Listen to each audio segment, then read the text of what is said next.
ஆக்கப்பூர்வமான நிகழ்வுகளை அலசி ஆராய் ஒரு களம். RDX திங்கள் முதல் சனிக்கிழமை வரை இரவு 7 மணிக்கு. இந்தியாவுக்கே முன்னோடிங்கிறது அனைவருக்கும் தெரியும். கிட்டத்தட்ட 60 வருஷம் முன்னாடி இருந்தே மதிய உணவு திட்டத்தை சக்சஸ்ஃபுல்லாக செயல்படுத்திட்டு இருக்கு தமிழ்நாடு. இப்போ மதிய உணவு திட்டத்தில் பார்த்தீங்கன்னா எவ்வளவோ மெனு பார்த்தீங்கன்னா வெஜிடபிள் பிரியாணி, கொண்டை கடலை புலாவ், மீல் மேக்கர் சாதம், அப்புறம் தக்காளி சாதம், புளி சாதம், அப்புறம் கருவேப்பிலை சாதம், கீரை சாதம், இதெல்லாம் போடுறாங்களா?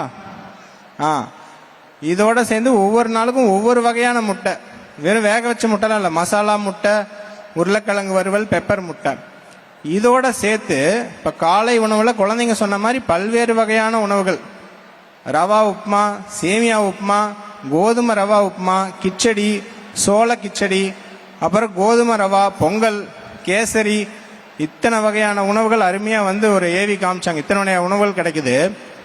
இது மூலமாக நீங்கள் ஈவன் இப்போ நார்மலாக நம்ம வீட்டில் குழந்தைங்க அது இல்லைன்னா என்ன சாப்பிட்றாங்க? ஒரு இட்லி தோசை சாப்பிட்றாங்க. ஒரு நார்மல் பணக்கார குழந்தைங்கன்னா கார்ன்ஃப்ளேக்ஸு பால் சாப்பிட்றாங்க. இந்த கார்ன்ஃப்ளேக்ஸ் பாலை இல்லை ஏழை குழந்தைகள் நிறைய டைம் எதுவும் நேரம் இல்லைன்னா நிறைய பேர் கேட்டேன், டீயும் பிஸ்கட்டு தான் முன்னாடி சாப்பிட்டுட்டு இருந்திருக்காங்க.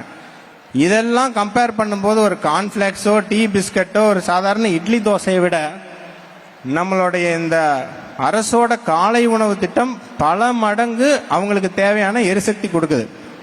எந்த அளவுக்கு அப்படின்னு பார்த்தீங்கன்னா, நேஷனல் கைட்லைன்ஸ், இந்திய அரசோட கைட்லைன்ஸே கிட்டத்தட்ட பிரைமரி குழந்தைங்களுக்கு ஒரு நாளைக்கு ஒரு 450 கலோரி போதும், ஒரு 12 கிராம் புரதங்கள் போதும் அப்படின்னு சொல்லுது. ஆனால் நம்மளுடைய காலை உணவு திட்டம், மதிய உணவு திட்டம் ரெண்டும் சேர்க்கும்போது கிட்டத்தட்ட 2 மடங்கு கலோரிகள், 850 கலோரி எரிசக்தி நம்ம அரசே கொடுத்துருது. கிட்டத்தட்ட 28 கிராம் புரதம், ஒரு நாளைக்கு தேவையான புரோட்டீன்ல கிட்டத்தட்ட 100% இந்த 2 வேளை உணவுலேயே கிடைச்சிருது. ஸோ இந்த அளவுக்கு உணவு கிடைச்சிட்டா குழந்தைங்க எதை பற்றியும் யோசிக்கவே தேவையில்லை. இந்த மாதிரி திட்டம் வேற எங்கேயாவது இருக்கா நடைமுறைக்கான? இந்தியாவிலே இதுதான் முதன்மை திட்டம். சரி, வேற வெளிநாடுகள் இந்த மாதிரி திட்டம் இருக்கா அப்படின்னு பார்க்கும் பொழுது அமெரிக்காவில் இருக்கு ரொம்ப ஏழை குழந்தைங்களுக்கு மட்டும், யூகேல இருக்கு ஏழை குழந்தைங்களுக்கு மட்டும், பிரேசில் நாட்டில் இருக்கு. ஆனால் இந்த மாதிரி தமிழ்நாடு மாதிரி உலகத்திலேயே அனைத்து பள்ளிகள்லையும் காலை உணவு திட்டம்ங்கிறது எங்கேயுமே கிடையாது அப்படிங்கிறத நான் ஒரு பெருமையோடு இந்த மேடையில் தெரிவிச்சுக்க விரும்புகிறேன். அது மட்டும் இல்லாமல் இத்தனை விஷயத்தை நம்ம ஞாபகப்படுத்துகிறோம். ஆனால் இதில் ஏதாவது நமக்கு பயன் இருக்கா அப்படின்னு நம்ம ஒரு அனாலிசிஸ் பண்ணோம் இல்லைங்களா? சும்மா இருக்கு, டேஸ்ட் நல்லா இருக்கு, உப்புமா நல்லா இருக்கு அப்படிங்கிறது பத்தாது. ஸோ சென்னை மருத்துவக் கல்லூரியோட டிபார்ட்மெண்ட் மூலமாக ஒரு அனாலிசிஸ் பண்ணி பார்த்துருக்காங்க எந்த அளவுக்கு குழந்தைங்களுக்கு முன்னேற்றம் வந்திருக்கு அப்படின்னு. அது என்ன தெரிஞ்சிருக்குன்னா, பஞ்சுவாலிட்டி, நேரத்தோட பள்ளிக்கு வருவது கிட்டத்தட்ட 98.5% அதிகமாக இருக்கு.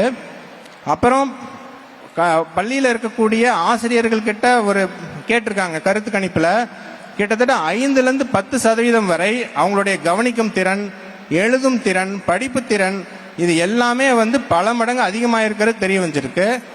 விளையாட்டில் அவங்க பங்கேற்கும் திறன் பல மடங்கு அதிகமாக இருக்குன்னு தெரிய வந்திருக்கு.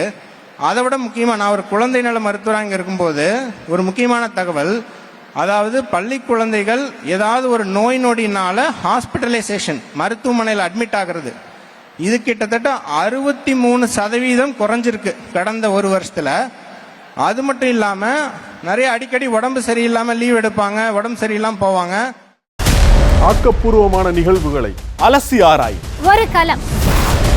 RDX திங்கள் முதல் சனிக்கிழமை வரை இரவு 7 மணிக்கு.